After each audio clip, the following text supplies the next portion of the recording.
We're located just outside of Sunbury, just off of 61. We have an awesome group of students. They are a wide range of students from 18 to 63. Our school is based upon the principle that we want to help as many people as physically possible become better trained and have better hopes for their future. I don't care which school it is, the carpentry school, the electrical school, or the welding school. All of our instructors are dedicated to teaching our students, and we care. We care. The faculty base is extraordinary. A great deal of age difference and difference in where they came from in the industry. Even though I teach carpentry, the welders all know you, the electricians all know you. It's not just welders hanging out with welders. The welders are getting to know the carpenters and the electricians at the same time, so that they're building their network. We try to do as much lab as we can. That includes cutting and welding, because experience is the best teacher. We teach them here to start swinging a hammer versus using an air nailer.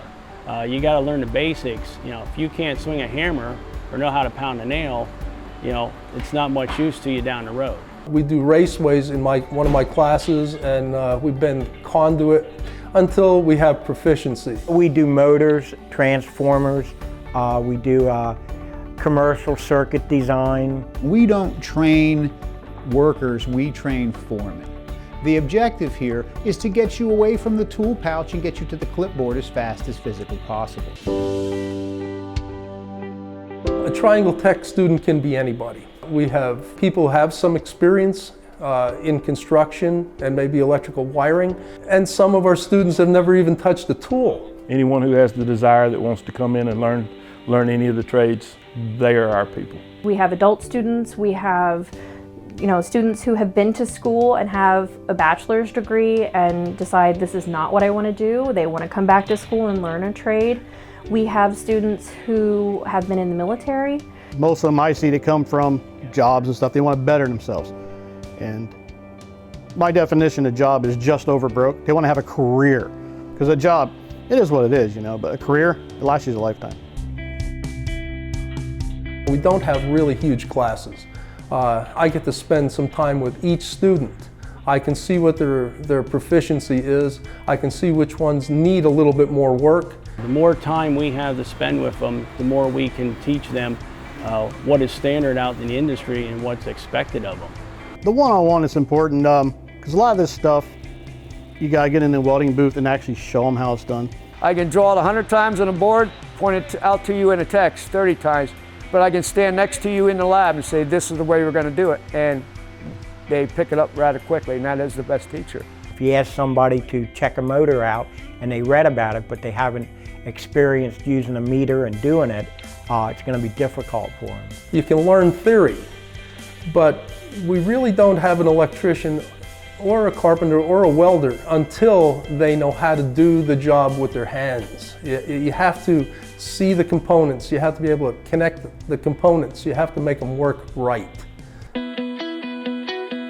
We have a group of financial aid advisors and administrators that have been with the company a long time. They all have a lot of experience, and it's our job to help the students to really not worry so much about financial aid. One of the first questions is, well, how much does it cost? They want figures, they want to know, because that is the biggest fear of going to school. We guide them through the whole process. We help to ensure that they don't miss deadlines and lose grant eligibility. We help them to look at outside funding for scholarships or funding agencies. We act as a liaison between the agency and the student. I enjoy being an admissions rep here. I like meeting my students and helping them through the school process. Prospective student gets to see the classroom environment, meet the instructors, even talk to the students. We also give them a chance to go into the lab areas so they can see what the hands-on training is going to be all about.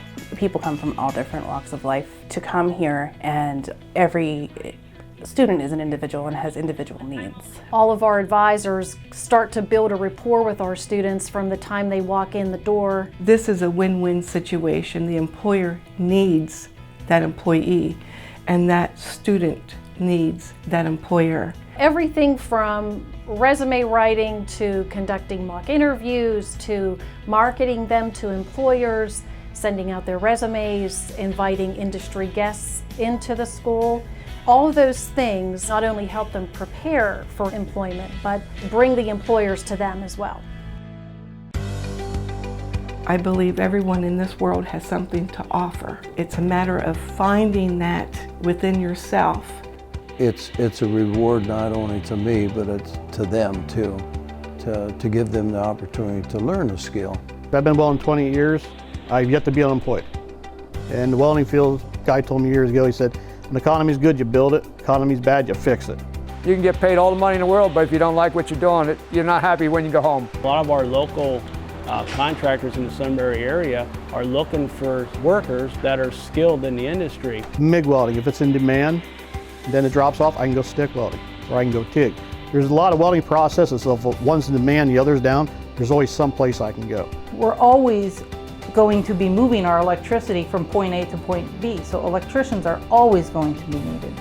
We're always building or rebuilding, so the welders and the carpenters are always going to be needed. These are jobs that are not going to disappear in a few years. They're always going to be there, and we're filling the gap.